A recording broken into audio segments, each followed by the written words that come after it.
Hello and welcome back to Reads as we continue with Nancy Drew Whispers in the Fog, Chapter 9, From Sea to Sea. Nancy, George, Ned, and Katie went back for their kayaks and paddles and raced toward the water. It was a sneaker, Katie yelled. We've got to get out of here.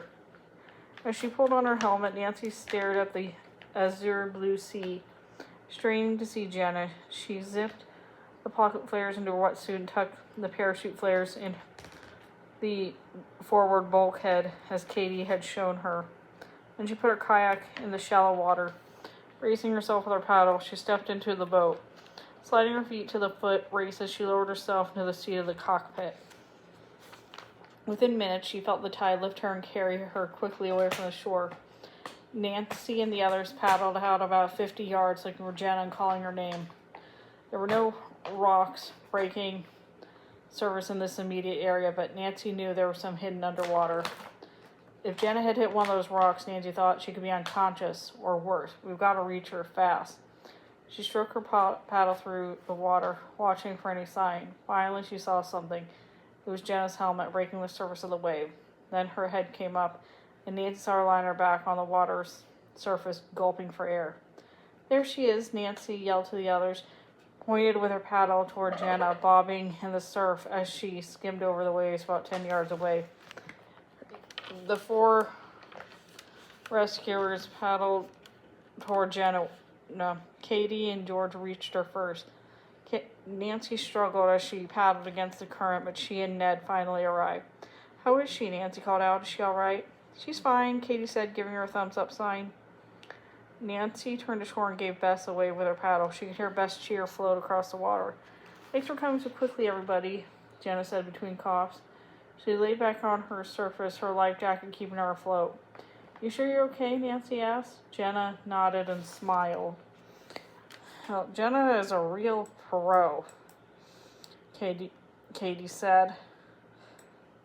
This may have been her first time with a sneaker wave, but it sure isn't the first time she's been dumped in the surf. Yeah, but usually my kayak is somewhere nearby, Janet called back, spitting a mouthful of water over her shoulder. She pulled up a little on the bow of Katie's kayak, resting her elbows on the deck. So what's a sneaker wave anyway? How come we didn't worry about them? Sorry, Katie said with an apologetic smile. I told the others. I guess I forgot about to tell you. I've had quite a few surf spills in my career, but this is one of the worst, Jenna said, glowering at Katie. You're going to pay for it, too, she said, with the hardest workout you ever had. To start, you can pull me back to shore to get my kayak. Katie groaned in mock distress. Jenna floated around to the stern of Katie's kayak and grasped the grab loom firm. Her legs bobbing up and down behind her. Okay, Firestone, she ordered. Start paddling. When Katie and Jenna swam for shore, George took over the most experienced sea kayaker and instructor. Let's go a little closer to shore, she said to Nancy and Ned. I want you to practice some moves, and I feel more comfortable if you're in shallower water. The three of them paddled. And then George stopped and turned to Nancy and Ned. It looked as though they were about the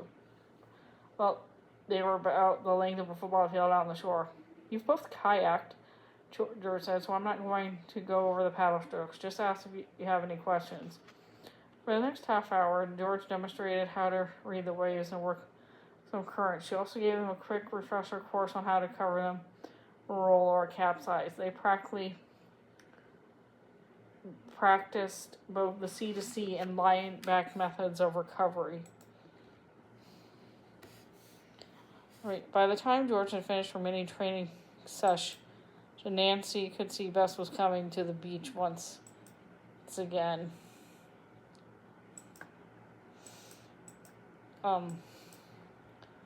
Jenna had gotten her kayak, and she and Katie in the backwater. In fact, they were already at least 50 yards farther out than Nancy, George, and Ned. Nancy could see George's expression that she wanted to be out with Katie and Jen and getting in a real workout. Go on out, George, Nancy said. Ned and I will be okay. Are you sure? George asked. Hey, we're not total amateurs, you know, Ned said, twirling his kayak around a few times. Don't worry, we'll watch out for each other. Great, said George with a grin. I really wanted to get some serious training, and it looks like fog is going to start moving already. With a wave of her saddle, George headed out Katie and Jenna. Nancy and Ned paddled around for a while. Working with the surf was very different from river currents. It was also exciting and a lot of fun. Nancy and Ned challenged each other to a few maneuvers, and by the time flew by, Nancy figured an hour had passed at least, and it must have been at least 4 o'clock. The sun was low, and the fog bank was floating very slowly across the sea toward them. She could barely see Katie, George, and Jenna bobbing in the orangey-blue waves. Nancy idled while floating with the tide. She watched Ned tilt and Duncan practice his roles. Finally, he surfaced near her. Hey, Nan, he called. How about a race? I'll give you a 2-minute start. You're on, Nancy said. You'll be sorry about any time. You'll be sorry you give me any time at all. Nancy dug her paddle in the water and headed out on a parallel line. They were a little farther out than they'd been, but the sea was pretty calm.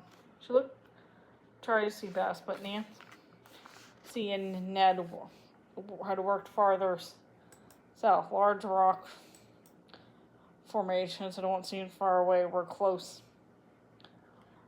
now. The rock formations towered up out of the sea, blocking her view. She wasn't really able to see Bess's beach anymore. Suddenly, Nancy felt herself being pulled out to the left by a strong current. She paddled against it for a while, but then she felt getting stronger the more time she tried. She looked around for a minute to signal Ned, but she couldn't see him through the wispy fog that began to envelop the area. When she looked forward again, she realized she had been pulled rapidly out in just 1 minute. She had looked for Ned.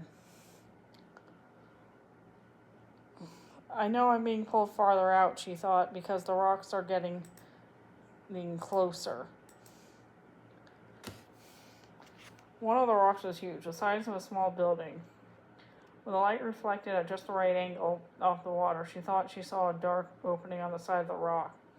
She looked toward the shore, and could barely make out Ned in the distance. He was paddling rapidly toward her, but seemed to be falling farther and farther back. He's not moving backward, she mumbled as she realized what was happening. I'm moving forward, and way too fast. The current really seemed to have a hold of her now. It was almost as if her kayak had a motor. Even the tide had no effect on it. She felt as if she had no control over her craft. Suddenly, the kayak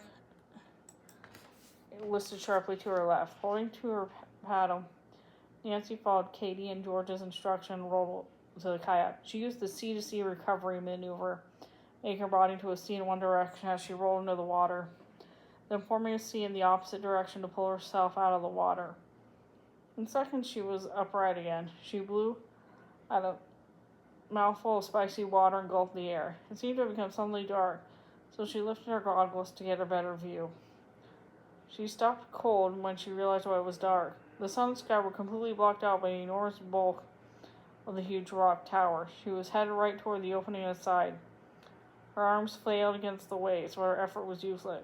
With one giant surge, Nancy and her kayak were flung through the opening into a dark sea cave. And that's the end of that chapter. See you later.